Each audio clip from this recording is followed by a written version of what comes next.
HEC में हम लोग अस्थाई कर्मचारी सप्लाई कर्मी लगभग 17 जनवरी से यहाँ पर अपनी समस्या आज सप्लाई कर्मी 1600 कर्मचारी को एचईसी प्रबंधन ने बाहर कर दिया है और 17 जनवरी से अस्थाई कर्मी भी यहाँ पे आंदोलन में थे एचईसी बचाने को लेकर, अपना वेतन को लेकर। लेकिन प्रबंधन वो बीच में फिर हम लोग को छोड़ के चले गए। लेकिन प्रबंधन आज 1600 कर्मचारी को रोड पे बाहर कर दिया है। एक तरफ सैलरी नहीं और दूसरी तरफ काम नहीं। आज उसी दौरान में डायरेक्टर पर्सनल और डायरेक्टर उत्पादन का घेराव भी हुआ है। वो बोले हैं कि कल तक हम बात करके समस्या का समाधान निकालने का कोशिश करेंगे। इस दौरान धुरवा थाना हटिया डीएसपी भी आए हैं। आज आप सोचिए कि 22 महीना से हमको सैलरी नहीं मिला है और यहाँ के 1600 कर्मचारी भूख के कगार पे हैं। उधार देना दुकानदार बंद कर दिया है।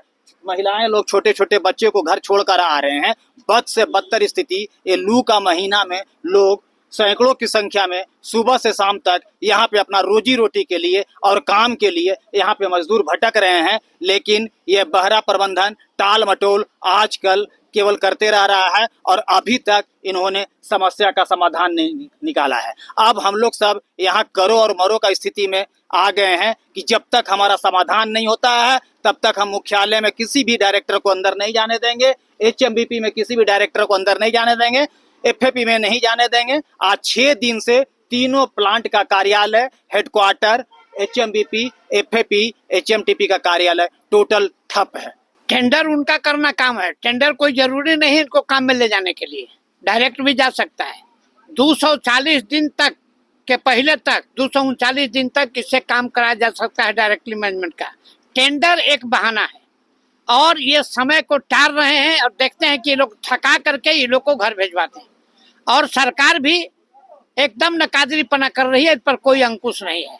अब नई सरकार बनी है और हमारे एमपी साहब भी डिफेंस मिनिस्टर बन गए हैं और डिफेंस का यहाँ कर्जादेश बहुत है। आकांक्षा से लेकर लगभग 200 करोड़ का कर्जादेश है।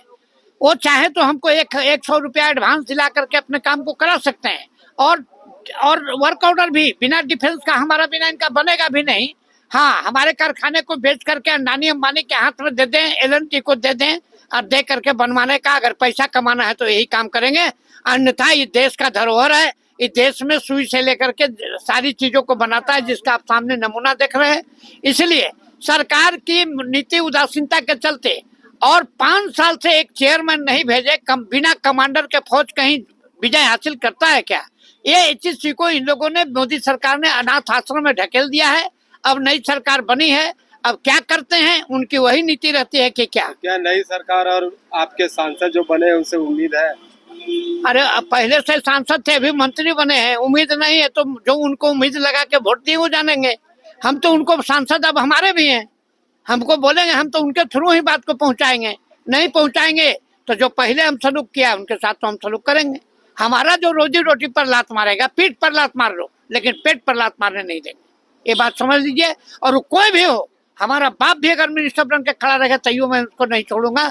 इतना 1600 मजदूर का। दूसरी बात, यहाँ के ट्रेड यूनियन जो 5 को गए हम लोग को छोड़ करके, जैसे मिर्जाफर और जयचंद्र की भूमिका में वो लोग जयचंद्र की भूमिका में चले गए और आज उनको भी मैनेजमेंट नहीं छोड़ रही है और गद्दारी किए मजदूर के साथ। आज भी सारा मजदूर परमानेंट अगर आ जाए तो ये एचईसी चलेगा नहीं चलेगा, और चलेगा तो ठीक से चलेगा। इसका निर्णय 7 दिन के अंदर में हो जाए। खाली वर्कर बाहर आ जाए, इसके बाद देखिए इनका क्या करते हैं। अभी तो हम 1600 में 550 रहता है यहाँ और आज उनको पता चल गया कि कितना हम लोग क्या कर सकते हैं। हम लोग मर जाएंगे, इनको छोड़ेंगे नहीं। और इनको 1 सप्ताह, अभी तुरंत 2 दिन के अंदर में 3 दिन में डिसीजन ले। अगर नहीं लिया तो 17 तारीख 18 तारीख के बाद से क्या होगा वो गेस्ट हाउस पे भी नहीं रह पाएंगे। हम मजदूर को रोके हुए हैं, ये जान ले।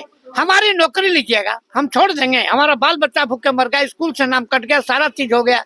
अब हम किस आशा के लिए रहेंगे? कोई भी सरकार हो, हमारे पेट पर लात मारेगा तो उसका हम करेंगे जनता के अंदर में बगावत। नहीं होगा रोड पर उतरेंगे, सड़क से संसद तक लड़ेंगे।